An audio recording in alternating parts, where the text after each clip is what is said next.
Chapter 13. The Long-Legged Thief. Used to catching bigger fish with his father, he would never have thought of eating pinkeens were it not for Tess. She produced them one night he was rambling, and not one to quibble even at her fine fare, he ate his fill before asking what type of fish it was. That started another of her games, as not only did he have to guess what it was, but where she caught it as well. It took him a while, but once she mentioned Bosca, he had it. "Pinkeens," he said jubilantly. "That's right, child, and you didn't turn up your nose at them either." He knew because he used to catch them there himself, but they were for fishing and great bait for a big salmon or trout if there were a few of them on the hook. He used to channel them into a little pond and then whisk them out with a big jam jar before transferring them to a water-filled hollow in the centre of the raths, where they'd be safe until needed. At least he thought so, until one evening he was surprised to see there was only a few remaining in the holding pool. Perplexed, he went fishing once more with his jar, and soon had the pool lively again. Thinking it might be a mink that was decimating his stock, he decided to partially cover the pool with branches from the nearby hazel wood. As soon as he was satisfied he had done a reasonable job, he left it be for the moment. Returning the following day, he wasn't surprised to see his man-made pool almost empty once again.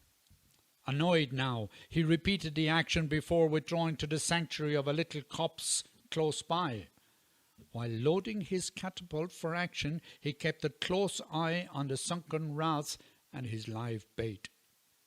Within minutes, the king of all herons swept low along the river before alighting by the sardine-filled pool. It didn't take it long to access lunch, as it promptly picked at the leafy cover, throwing branches hither and thither as it did so. So intent was it on its lunch, it failed to see Seamie slipping from bush to bush. Close enough, he took a careful aim and let fly. The first shot whizzed past, but the second caught it fairly on the wing, forcing it to flap away in pain. With a flying dive, reminiscent of Mike Gibson in his heyday, he landed on top of the big bird and held on tight. The poor thing got such a fright, it just lay there, waiting for its fate to be decided. "Now what do I do?" the young hunter thought as he tied her legs together with his bootlace. "Will it make a dinner, or would it be better to let it go, hoping it might have learned its lesson?" He decided to let it go after examining its wing to see if anything was broken. It didn't appear so. Surprised at the size and strength, he was just about to keep it subdued until he had untied a knot and shooed it away while he walked in the opposite direction. Looking back, he was astonished to see it following him. Sitting by the well, he waited to see if it would attack. The bucket was at hand if it did, but he felt something else was happening. Stopping a few yards short of him, it just plopped down as if it were about to have a nap. He waited. Sure enough, it stretched its long neck back under its wing and appeared to nod off. Afraid to move away in case he disturbed it, he sat back on the rock and fell into a deep sleep. Standing in the witness box in the middle of the raths, with herons flying in from near and far to witness the trial, he felt he was in for it. Two sour-looking bastards stood each side of him, their dark suits filling him with fear as a long-negged lawyer for the prosecution approached him gobbling in Gaelic while brandishing a catapult and a fistful of pebbles. "Will the injured party take the box?" spoke the Honourable King of the Herons. Sitting erect and gazing straight ahead at her attacker, Elena Heron listened as the case was brought for the prosecution. As always, there was the usual flapping of wings and rustling of feathers from the gaggle of lawyers and barristers preening themselves as they swarmed around the body of the court. A big-beaked broad outlined a case for the judge before the prosecutor started firing questions to the delight of the surrounding eloquence of lawyers. "Are these the instruments of torture you employed against a defenseless woman?" a humpbacked heron asked. "Defending my possessions," he answered defiantly. Your possessions, the prosecutor snapped. "Your Honour, we shall be charging this youth for stealing food from our stores as well as physical abuse," he gobbled at the discovery of the new charge. Objection! Objection! You cannot add a new charge at this point," the long-legged lawyer for the accused argued as he mopped his brow with a feather. "Miss Elena, why would a renowned pacifist like you be attacked?" he asked, after beating round the bush more for effect than anything else. "I was about to organize lunch when I saw a takeaway right beside me. Not being one to quibble with nature's bounty, I decided to help myself.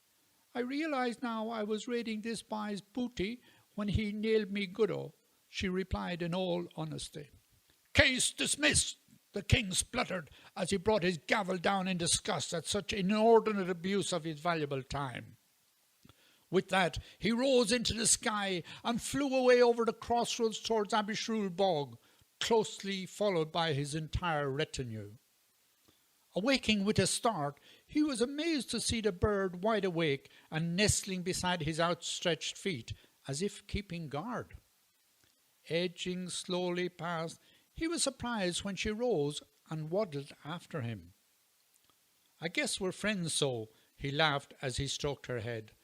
"Let's see what Tess says when we get home," he said as he filled the bucket and took the longer route home, feeling the stile might pose an insurmountable obstacle, at least until she felt fit to fly again. Still beside him as they opened Larkin's gate, she slipped through on his urging. Tess was leaning over the half-door, beside herself with mirth as the two of them crossed the river, he by the stepping stones and Elena plopping in and out of the water as if she were used to the spot. "Well, that's the best ever," Tess grinned as the two stood side by side at the half-door. "Are ye coming in or what?" "I could do with a mug of tea, Tess, and maybe a crust for Helena here," he nodded towards his newfound friend. "Do you think it'll come in?" she asked. "Ask her yourself," he grinned. "I only met her a while ago. Her wing is a bit hurt where I hit her with a stone, but I think she'll be fine after a while. Let's see what she does."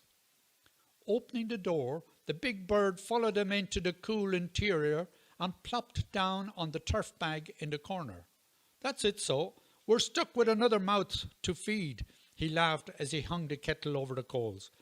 "Well, that beats Banagher, and Banagher bet the devil," she said as she handed him a hot scone with a spoonful of blackberry jam in the middle. "I'd better not say anything at home, or they'd think I'm away with the fairies altogether." "Well, you are now," she laughed, and she slapped her knee with delight. "Damn the likes of it I ever saw, and I've seen queer things in my time. You have the power of Vic, and that's for sure. God knows what you'll bring in next. A Protestant or something?"